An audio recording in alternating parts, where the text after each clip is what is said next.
আসছে রমজান, তাই এই রমজানে পেঁয়াজু আলুর চপ বেগুনি আমাদের প্রত্যেকটা মানুষেরই লাগে।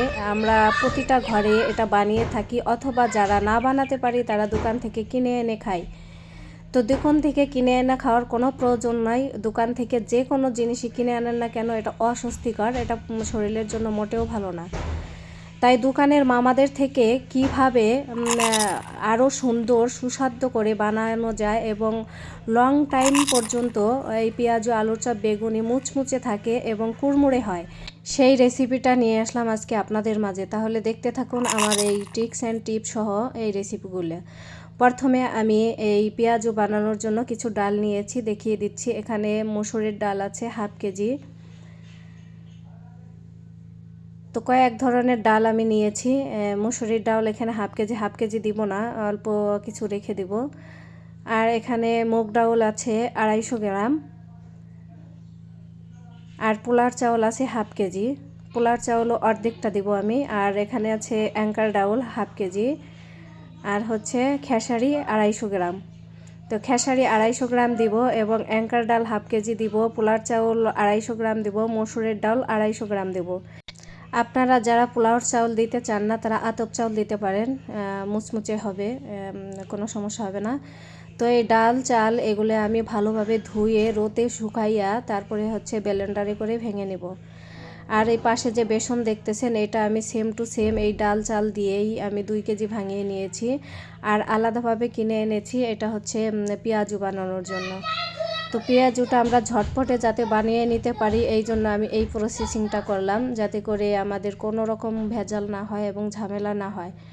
শুধু পেঁয়াজু বানানোর 3 ঘন্টা আগে ভিজিয়ে রাখলেই হবে। তারপরে হচ্ছে কিভাবে বানাবেন আমি দেখিয়ে দিচ্ছি। আর এইগুলো আমি রোদে শুকাইয়া ভেঙে দেখাচ্ছি ব্লেন্ডারে করে। ব্লেন্ডারে এমনভাবে ভাঙতে হবে যাতে মিহি না হয়, এটা আধা ভাঙ্গা হবে একটু, যাতে দাঁতের মধ্যে পড়লে পরে কুড়মুড়ে একটা ভাব হয় এবং শক্ত শক্ত দানা দানা বাজে। তো এটাকে কোনোভাবে মিহি করে ভাঙা যাবে না। তো কিভাবে ভাঙতে হবে অবশ্যই আমি দেখিয়ে দিচ্ছি। এই তো ডাল চালটাকে আমি ধুয়ে রোদে শুকিয়ে এবার ব্লেন্ডারে করে ভেঙে নিচ্ছি। এই যে আদা সাবা করে ভেঙে নিয়েছি, কিভাবে ভেঙে নিয়েছি দেখেই বুঝতে পারতেছেন, একদম মিহি করিনি। তো আমার ভেঙে নেওয়া হয়ে গেছে। এবার দেখিয়ে দিচ্ছি কিভাবে পেঁয়াজুটা বানাবেন।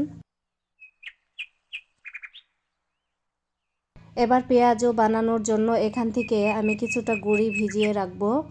তো নিয়ে নিচ্ছি আমি এখানে 1/3 কাপের 2 কাপ গুঁড়ি নিয়ে এবার আমি অল্প অল্প করে পানি দিয়ে এটা ভিজাবো, দেখি কতটুকু পানি লাগে আমার।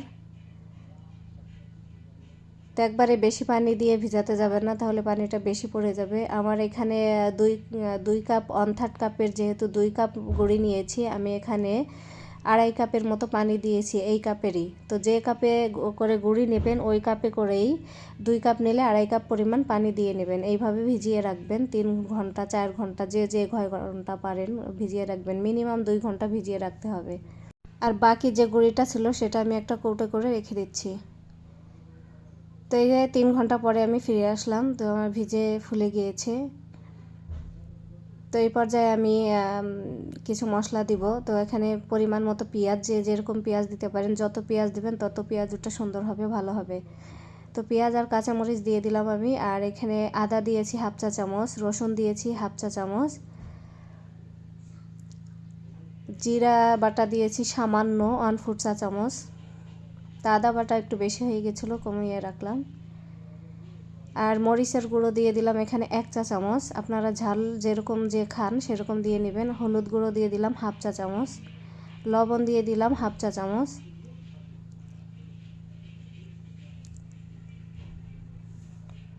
আর দিয়ে দিচ্ছি হচ্ছে গরম মশলা, বিরিয়ানি মশলা, গরম মশলা, যার কাছে যে মশলাটা থাকে ওটা দিয়ে দেবেন, অথবা ম্যাগি স্বাদে মশলা এটাও দিতে পারেন। আর এখানে বেসন দিয়ে দিলাম আমি, অবশ্যই বেসন দিবেন, বেসনটা দিলে এটার কোটটা ভালো হয়, কারণ বেসন এখানে দিতেই হবে। আপনারা চাইলে কর্নফ্লাওয়ারও দিতে পারেন আরও মুচমুচে করার জন্য। তো এখানে আমি হাফ চা চামচ বেকিং পাউডার দিয়ে দিলাম। বেকিং পাউডার বা খাবার সোডা যে কোনো একটা দিয়ে নিলেই হবে। বেকিং পাউডারটা দেওয়া হচ্ছে যাতে করে এই পেঁয়াজুটা ফুলে, দোকানের মামারা দেখবেন যে বেকিং পাউডার, টেস্টিং সল্ট এটা দেবেই। আমি টেস্টিং সল্টও দিয়েছি ওখানে হাফ চা চামচ, আর ধনিয়ার পাতাটা দিয়ে এবার এটাকে মিক্স করে রেখে দিলাম। এবার চলে গেলাম ভাজার জন্য।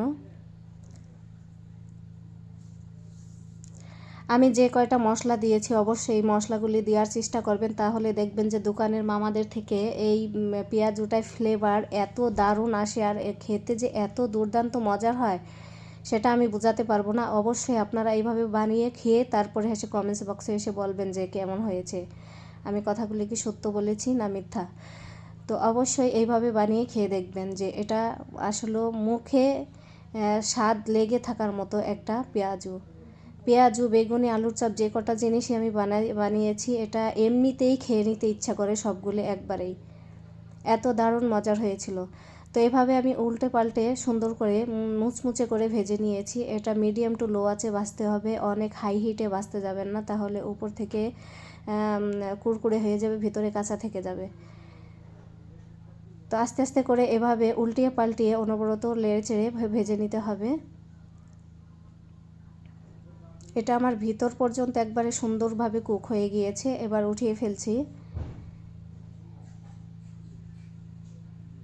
তো এটা তেল বেশি খায় না, তেল খুবই কম খায় এই পেঁয়াজুটা। যখন ভাজতে যাবেন দেখবেন যে তেল যতটুকু দিয়েছেন অতটুকুই রয়ে গেছে কড়াইতে। শুধু বেগুনটাই দেখেছি আমি তেল বেশি খায়, কিন্তু পেঁয়াজুতে তেল বেশি খায় না। তো এইভাবে আমি পেঁয়াজু ভেজে নিলাম সবগুলি। এবার আমি কয়েকটি পেঁয়াজু ভেঙে দেখাচ্ছি কীরকম হয়েছে ভিতরটা। এই দেখেন কত সুন্দর হাতের ভিতরে ভেঙে যাচ্ছে, এত মুচমুচে হয়েছে। আর এটা অনেক সময় পর্যন্ত মুচমুচে ছিল, এটা পোতায় যায়নি। তো আমি একবারে অনেকগুলো বানিয়ে রেখে দিয়েছিলাম একটা এয়ারটার বক্সে করে, যাতে করে আমি 2-3 দিন খেতে পারি। ফ্রিজে নর্মাল পোর্শনে 3 দিন রেখে খাওয়া যাবে, যখন খাবেন তখন বের করে একটু গরম করে নিলেই হয়ে যাবে। তাই তো দেখিয়ে দিলাম আমার পেঁয়াজুটা কত সুন্দর হয়েছে মাশাল্লাহ। এবার চলে যাব হচ্ছে আলুর চপ বানাতে। তো আলুর চপ সাধারণত মামারা হচ্ছে মরিচের গুঁড়ো আর লবণ দিয়ে ছেনে তারপরে হচ্ছে আলুর চপ বানিয়ে ফেলে। তো আমি বলবো ওরকম বানাবেন না, একটু মরিচ পেঁয়াজটা তেলে ভেজে তারপরে হচ্ছে আলুটা ভর্তা করে নিয়ে আলুর চপটা বানাবেন, দেখবেন যে টেস্টটা অনেক ভালো আসবে। তো এবার আমি একটা ব্যাটার বানিয়ে নিচ্ছি আলুর চপ বেগুনি ভাজার জন্য। এখানে আমি 2 কাপ পরিমাণ বেসন নিয়েছি, মেজারমেন্টের যে কাপ ওই 2 কাপ পরিমাণ বেসন নিয়েছি। আমি অনেকগুলো বানাবো তাই বেশি করে নিয়েছি। 2 কাপ বেসনের জন্য আমি এখানে নিয়ে নিলাম 1 চা চামচ মরিচের গুঁড়ো, যে চা চামচ আছে ওই চা চামচের 1 চা চামচ মরিচের গুঁড়ো, হাফ চা চামচ হলুদ গুঁড়ো, হাফ চা চামচ লবণ, আর হচ্ছে গরম মশলা দিয়ে দিলাম এখানে হাফ চা চামচ, আর জিরের গুঁড়ো এখানে হাফ চা চামচ, আর দিয়ে দিচ্ছি হচ্ছে টেস্টিং সল্ট। দোকানের মামারা অবশ্যই টেস্টিং সল্টটা দেয়, এই জন্য তাদের পেঁয়াজুটা অনেক মজা হয়। আর এখানে আদা বাটা দিয়ে দিলাম হাফ চা চামচ, রসুন বাটা হাফ চা চামচ দিয়ে এটাকে আমি এবার ভালোভাবে মিক্স করে নেব একটু একটু করে পানি দিয়ে। পানিটা খুব সাবধানে দিতে হবে, একবারে অনেকগুলো পানি দিয়ে ফেলা যাবে না, কারণ এই ব্যাটারটা একটু ঘন থকথকে ভাব হবে, যাতে করে বেগুনি আলুর চপটা এটার ভিতরে সুন্দর কোট হয় বা গায়ের সাথে লেগে থাকে, এরকম ঘন হবে। কীরকম হবে আমি দেখিয়ে দিচ্ছি। এখানে অল্প অল্প পানি দিয়ে ব্যাটারটা করে নেবেন।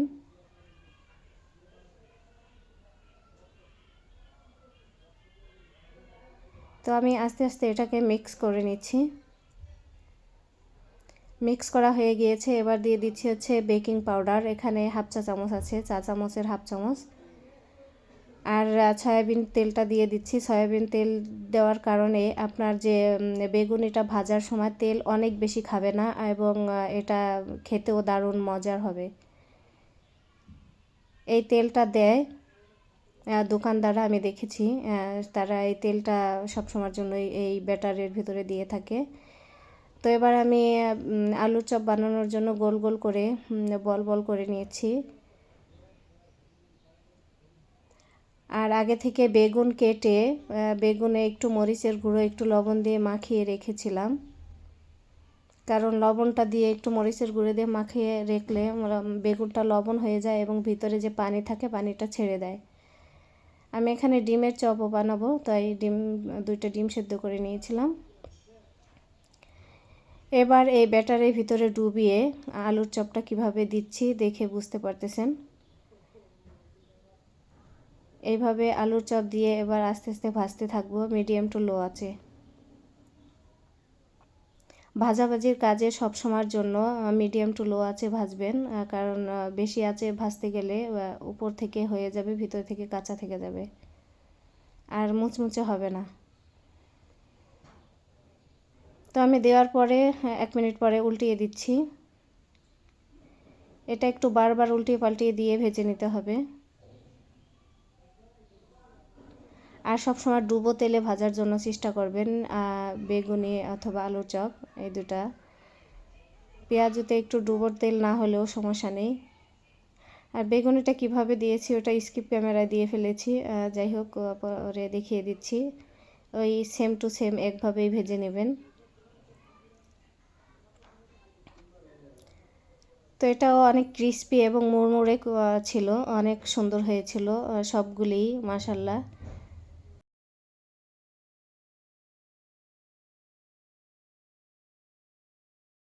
প্রিয় দর্শক, যদি আমার এই ভিডিওটা আপনাদের কাছে একটুও ভালো লেগে থাকে এবং আপনাদের মনে হয় যে আপনাদের একটু উপকার হয়েছে বা একটু হেল্পফুল হয়েছে, তাহলে আমার এই চ্যানেলটি সাবস্ক্রাইব করে বেল বাটনটা অন করে দেবেন, যাতে করে পরবর্তী কোনো ভিডিও ছাড়লেন সবার আগে নোটিফিকেশনটা আপনার কাছে চলে যায়।